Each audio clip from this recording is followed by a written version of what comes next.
Finally हमारे बाल गोपाल लड्डू गोपाल जी का घर आ चुका है और अब मैं उसको लेने जा रही हूँ। तो ये हमारा जो मंदिर है वो हमारी गाड़ी में नहीं आया था, इन भैया के ई रिक्शे पे हम मंदिर लेके आए थे। ये जो दूसरे वाले भैया हैं ये वहाँ पे एक कारीगर थे जिस दुकान से हम मंदिर लेके आए हैं, और इस मंदिर का एक पार्ट ये सतीश जी लेके आए थे। तो ये मंदिर बहुत ज़्यादा विशाल था, बड़ा था, इसलिए हमारी गाड़ी में नहीं आया था। और ये भैया भी 3 पार्ट में इस मंदिर को लेके आए थे, और अब ये उस कमरे में जा रहे हैं जिस कमरे में हमारा मंदिर स्थापित किया गया है। मंदिर वाला जो कमरा है उसमें जा रहे हैं। इन्होंने कहा कि आप ये मंदिर खुद स्थापित नहीं कर पाओगे क्योंकि ये इतना भारी है, 50 किलो का ये मंदिर है टोटल, तो हम इसको स्थापित नहीं कर पाएंगे। तो उन्होंने कहा कि यहाँ पे आपको मंदिर लगाना है, आप हमें बता दो, हम ही आपको ये मंदिर लगा देते हैं, फिर आप इसकी पूजा अर्चना वंदना अपने तरीके से कर लेना, लेकिन आप इसको मूव नहीं कर सकते क्योंकि ये बहुत भारी है। तो भैया ने ही ये मंदिर खुद लगाया और ये 3 पार्टों में आया था ये मंदिर। और मैं अब आपको पूरा बताने जा रही हूँ A to Z कि मंदिर क्या है, कैसा है, कैसा नहीं है। पूरी मैंने मंदिर की एक बार वीडियो बनाई है कि राधे राधे, जय श्री कृष्ण। कैसे हो आप सभी लोग? आशा करती हूँ आप सभी अच्छे होंगे, मंगल में होंगे, मस्त होंगे, जबरदस्त होंगे। देखिए, कहते हैं ना कि अपने से पहले हमें 2 लोगों के बारे में अवश्य सोचना चाहिए। कुछ भी खाने से पहले, कुछ भी करने से पहले 2 लोगों के बारे में अवश्य सोचना चाहिए। एक परमपिता परमात्मा जो सबके बारे में सोचता है, हमेशा हमारे बारे में सोचता है, एक गरीब लोगों के बारे में। तो हमने भी, मैंने आपको ये पहले ही याद कराया कि अपने मकान की रजिस्ट्री से पहले हम कराने जा रहे थे कन्हैया के मकान की रजिस्ट्री, और फाइनली कन्हैया के मकान की रजिस्ट्री हो चुकी है। और मेरे कन्हैया जी का जो घर है, मेरे कन्हैया जी का मकान है, मेरे कन्हैया जी का जो भवन है वो हमारे पास आ चुका है। इसका ब्लॉग में पहले बना चुकी हूँ कि हमने कैसे दिया अपने कन्हैया के मकान का बयाना। वो नीचे इस वीडियो में या फिर नीचे डिस्क्रिप्शन बॉक्स में लिंक डाल दूंगी, एंड उसकी वीडियो दे दूंगी, आप जाकर चेकआउट कर सकते हैं कि कौन कौन से भवन थे वहाँ पे, कौन कौन से मंदिर थे, हमने यही क्यों सिलेक्ट किया, इसके पीछे क्या कहानी है, सारा वो मैं उस वीडियो में आपको बता चुकी हूँ। तो आप लोगों को मैंने बोला कि आप लोगों के प्यार और आशीर्वाद से हम लोगों ने एक छोटा सा एक प्लॉट लिया है। तो लेकिन मेरे मन में ये सवाल दुख कर रहा था, मेरे मन में ये सवाल जरूर आ रहा था कि भैया हम चाहे अपने घर पे पहुंचे ना पहुंचे, हमें कन्हैया को उसके घर पे पहुंचाना बहुत ज्यादा आवश्यक है। तो फाइनली हम कन्हैया को उसके घर पे लेके आ गए, मतलब कन्हैया के लिए घर लेके आ गए हैं। अब कन्हैया जी को उनका घर हम कब देने वाले हैं ये भी मैं आप लोगों को बताऊंगी। तो सबसे पहले मैं आप लोगों को दिखा देती हूँ एक बार कन्हैया के पूरे भवन का दर्शन करा देती हूँ, कन्हैया के घर का दर्शन करा देती हूँ। देखिए, कहते हैं वास्तु दोष के अनुसार जब भी आपका मंदिर होता है तो उसके जो नीचे बिल्कुल जमीन से टच होकर मंदिर नहीं होना चाहिए। जमीन है, यहाँ से आप देखोगे पाए लगे हुए, 4 पायों पे ये है, तो नीचे लॉट्स ऑफ स्पेस है ऊंचा ऊंचे के लिए, और ये जमीन से टच नहीं है। ये बहुत अच्छी बात है, जमीन से टच नहीं है कन्हैया जी का मंदिर। और कोई भी मंदिर जमीन से टच नहीं होना चाहिए, कुछ ऊपर होना चाहिए। अब अगर आप मेरी तरह सीढ़ियों वाला मंदिर देख रहे हो, जैसे कि मैंने ये सीढ़ियों वाला मंदिर देख रहे हैं, देखी है, तो आप ये विशेष ध्यान रखिए सीढ़ियां कम से कम 5, 7 या 11 अवश्य हो। जैसे कि आप मेरी काउंटिंग करोगे 1 2 3 4 5 6 7 सीढ़ियां इसमें है। आप देख रहे होंगे कि मैंने एक छोटा सा पत्थर भी ले लिया था दिया विया जलाने के लिए, तो वो मैं यहाँ पे रखा करूंगी और यहीं पे दिया जलाया करूंगी अखंड जोत वगैरह जलाने के लिए नवरात्र वगैरह में। अब ये नीचे जो आप देखोगे ये खुल जाता है यहाँ से, और जो भी आपका सामान है, बहुत सारा सामान होता है। जैसे कि मैं एकादशी का व्रत रखती हूँ तो एकादशी के व्रत की कथा होती है, कथा की किताब होती है, अगरबत्ती होती है, धूपबत्ती होती है, चंदन होता है, कन्हैया जी के वस्त्र इत्यादि जो होते हैं। तो ये 2 है, एक तो ये है, अभी तो थोड़ा सा टाइट है क्योंकि नया नया आया है, और एक इस तरफ भी इन्होंने दे रखा है। इसमें शायद मेरा कैमरा शो न कर पाए, लॉट्स ऑफ स्पेस है, जितना स्पेस इसमें है ना, ये यहाँ तक ना, उतना ही स्पेस इसके नीचे है। इसमें हमारा सारे कन्हैया जी के वस्त्र, कन्हैया जी के आभूषण, चंदन, कन्हैया जी का श्रृंगार का सामान, अगरबत्ती, धूपबत्ती, एकादशी व्रत की कथा, और घी और तेल, और मतलब जितना भी पूजा संबंधित सामान होता है, वही बत्ती सब वो आ जाता है। और मेरे कन्हैया जी तो बड़े चैन झमीले हैं, तो मेरे कन्हैया जी के पास बांसुरी भी 2-3 हैं। तो मैं जब भी जाती हूँ, कुछ होता है स्पेशल ओकेशन, तो उनको वो उपहार में देती हूँ। उसके बाद आप देखोगे यहाँ पे मैंने बालकनी भी लगवाई है। देखिए अपने अपने मन का भाव होता है। बालकनी की तरह से मैंने ये डिजाइन दिया है। कभी मेरे कन्हैया जी बैठे बैठे बोर हो जाए तो कभी हम लोग फ्लैट में रहते हैं तो हम लोग अपने बालकनी में जाके खड़े हो जाते हैं ना, तो वैसे ही मेरे लाला अगर यहाँ पे आके खड़ा होना चाहे तो वो डेफिनेटली यहाँ पे हो सकता है। मैंने कहा ना अपने मन का भाव है। आपने देखा होगा कि पहले जमाने की जो वास्तुकला होती थी उसमें ये हाथी का उपयोग बहुत होता था। तो ये मंदिर में ये जो हाथी बने हुए हैं दोनों तरफ, दैट इज मोस्ट इम्पोर्टेंट। अगर किसी भी प्रकार का वास्तु दोष होता है मंदिर में तो ये जो हाथी होते हैं, क्योंकि हाथी ने गज मोक्ष, गजेंद्र मोक्ष की कथा तो आप लोगों को पता ही होगी। गजेंद्र को भगवान ने मोक्ष दिया था एक बार बुलाने पे। तो ये हाथी मथा, ये आपने स्टार्टिंग में ही मैंने ये हाथी करवा रखा है। ये बहुत सुंदर है और बहुत अच्छी आकृति, बहुत सारा भरा भरा भी डिजाइन था, लेकिन मैंने बहुत ही ज्यादा सिंपल बनवाया है। क्योंकि मंदिर जो होता है जितना खुला होगा, जैसे कि आप देखो मेरा हाथ यहाँ पे आ रहा है, तो यहाँ से ना ये लॉस ऑफ स्पेस है, मैं खड़े होकर आपको दिखा दूंगी कैसा है। और स्पेशल मैंने यहाँ पे ये छोटी सी आप हुक समझ सकते हो, कुछ भी आपको मैं आपको जूम करके दिखाती हूँ। ये छोटा सा मैंने स्टील का हुक लगवाया है।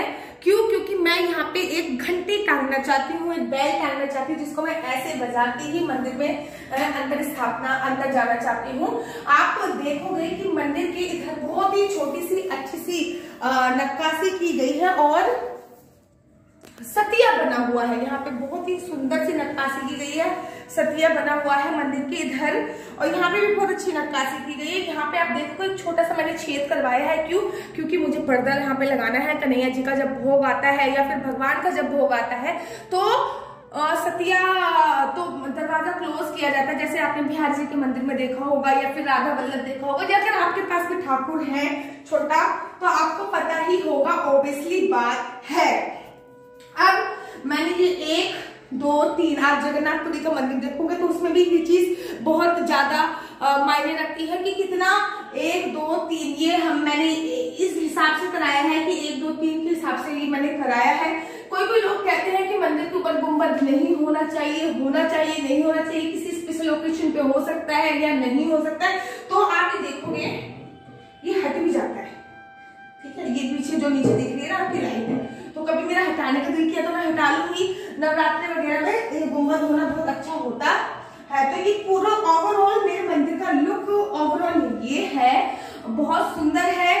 दोनों तरफ से ये सतिया का वो बना हुआ है, हाथी मत्था इसमें है। और इसमें लॉट्स ऑफ बहुत सारे मंदिर थे यहाँ पे जिसमें ओम लिखा हुआ था और डिफरेंट कलर थे, लेकिन मैंने बिल्कुल भी डिफरेंट कलर नहीं लिए। मैंने सिंपल सोबर लिया है क्योंकि मैं चाहती थी कि जैसे जैसे स्पेशल ओकेशन आए, जैसे लाइक कन्हैया जी के मेरे कन्नू का बर्थडे आता है या फिर जन्माष्टमी आती है और देवउठनी एकादशी है और बसंत पंचमी जैसे कि आपको आने वाली है, बसंत पंचमी पर ही मैं अपने कन्हैया जी की प्राण प्रतिष्ठा मेरे कन्हैया जी की हो रखी है। उसका लिंक भी मैं आपको सजेस्ट वीडियो ऊपर दे दूंगी या फिर नीचे एंड ऑफ स्क्रीन पे भी दे दूंगी और नीचे डिस्क्रिप्शन बॉक्स में दे दूंगी कि आप अपने घर पे रह के कैसे अपने लाल गोपाल लड्डू गोपाल की प्राण प्रतिष्ठा कर सकते हैं। उसमें आपको किसी ब्राह्मण की, किसी पंडित को बुलाने की कोई आवश्यकता नहीं है। आप अपने घर पर ही स्वतः आप खुद ही अपने लड्डू गोपाल की प्राण प्रतिष्ठा कर सकते हैं। तो मैंने अपने लड्डू गोपाल की प्राण प्रतिष्ठा कर रखी है और बसंत पंचमी पे मैं इस मंदिर में उनको बिठाऊंगी। तो मैंने बोला ना जैसे जैसे स्पेशल ओकेशन आएगा, जैसे कि नवरात्रि हो गई, देवउठनी एकादशी हो गई, जन्माष्टमी हो गई, मेरे कन्हैया का बर्थडे हो गया, मेरे हस्बैंड का बर्थडे हो गया, तो मैं इसको मैंने व्हाइट इसलिए करवाया है, मैं अपने रंग में इसको रंग सकती हूँ। अर्थात अगर मेरा दिल करेगा तो मैं इसमें गुलाब के फूलों से डेकोरेशन करूंगी, मेरा दिल करेगा तो मैं गेंदे के फूलों से डेकोरेशन करूंगी, मेरा दिल करेगा तो मैं इसमें रिबन से डेकोरेशन करूंगी, व्हाटएवर जैसा मेरा दिल करेगा मैं उस रंग में इसको रंग लूंगी। कहते हैं कि सफेद में कुछ भी मिला दो वो उसके रंग में रंग जाता है, इसलिए कि मैंने पूरा ही सफेद कराया है।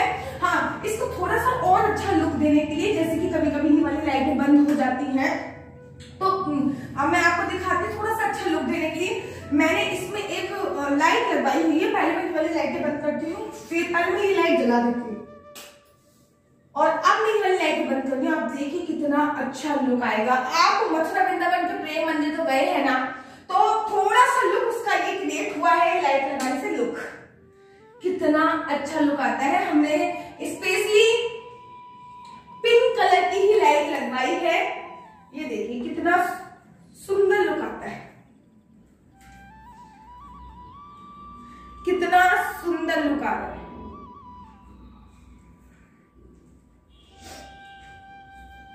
मंदिर का आप देखिए, ये लाइट आपको मैं दिखाती हूँ थोड़ा सा ऊपर से। ये जो लाइट है ये मैंने ऊपर से ये हटाई है, ऊपर से ये लाइट है ये मैंने लगाई है। ये लाइट नीचे लगी हुई है, ओवरऑल पिंक कलर की लाइट है। तो अब मैं लाइट भी ओपन कर देती हूँ। तो ये था मेरे मंदिर का रिव्यू और मुझे तो बहुत पसंद आया है। आपको मेरा मंदिर कैसा लगा है कमेंट बॉक्स में मुझे जरूर बताइएगा। अच्छा, अब मैं आपको बता देती हूँ कि मैंने अपने मंदिर का नाम क्या रखा है। तो ये भगवान की कृपा से ही सब काम होता है, भगवान की कृपा के बिना कोई काम नहीं होता। आप कहोगे दीदी आप नमाज पोजीशन में बैठे हो, नहीं, मैं वज्रासन में बैठी हूँ। खाना खाने के बाद इसी आसन में आपको बैठना चाहिए, दैट इज कॉल्ड वज्रासन। अगर आप चाहोगे तो मैं वीडियो भी बना दूंगी इसके ऊपर एक और। तो भगवान की कृपा से ही सारे काम होते हैं, उसकी कृपा के बिना तो एक पत्ता भी नहीं हिलता है। हमारे पास अगर सुख के बादल आए हैं या दुख के बादल आए हैं तो वो भी उन्हीं की कृपा से आए हैं। तो इसलिए हमने अपने भवन का नाम रखा है कृपा भवन।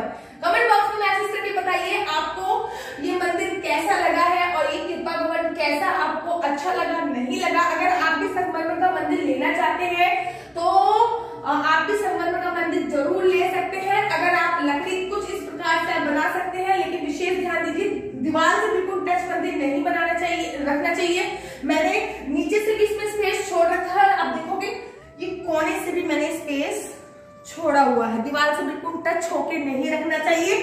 अगर बाकी इसमें कुछ भी ऐसा नहीं है, बहुत अच्छा सिंपल सोबर। अगर आप लकड़ी के मंदिर लेने जा रहे हो तो कुछ बातों का आप ध्यान रख सकते हो, जैसे कि वो लकड़ियां पुरानी नहीं होनी चाहिए, आपको विशेष ध्यान देना चाहिए।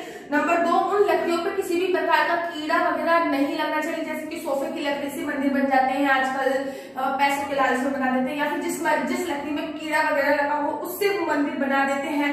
ठीक है, उसका जो पेंट करते हैं तो उसमें मिट्टी का तेल जैसे कि यूज करते हैं वो नहीं होना चाहिए। तो लॉट्स ऑफ बातें अगर आप चाहोगे तो मैं डिटेल में उसके लिए एक वीडियो बना दूंगी। अब इस मंदिर में देखिए 3 पार्ट हो जाते हैं। एक तो ये सीढ़ियां अगर आप चाहो तो अलग भी कर सकते हो, ये मैं सीढ़ियां अलग करके बस यहाँ पे ज्योत भी जला सकते हैं, तो चाहो तो सीढ़ियां अलग हो सकती है। ये पार्ट अलग है, यहाँ तक का पार्ट अलग है, यहाँ तक का पार्ट अलग है और ये सीढ़ियां अलग है। तो 3-4 पार्ट इस मंदिर के हो सकते हैं। टोटल मिला के ये मंदिर 50 किलो का है, 50 किलो का।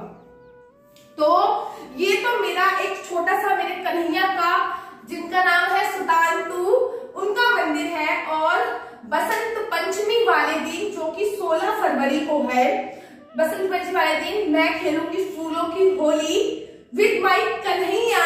आपको भी मैं पूरा ब्लॉग बना के डिस्क्रिप्शन बॉक्स में भी लिंक दे दूंगी, इस पे भी दे दूंगी, और साथ ही के साथ पूरा ब्लॉग बना के आपके लिए भी डाल दूंगी।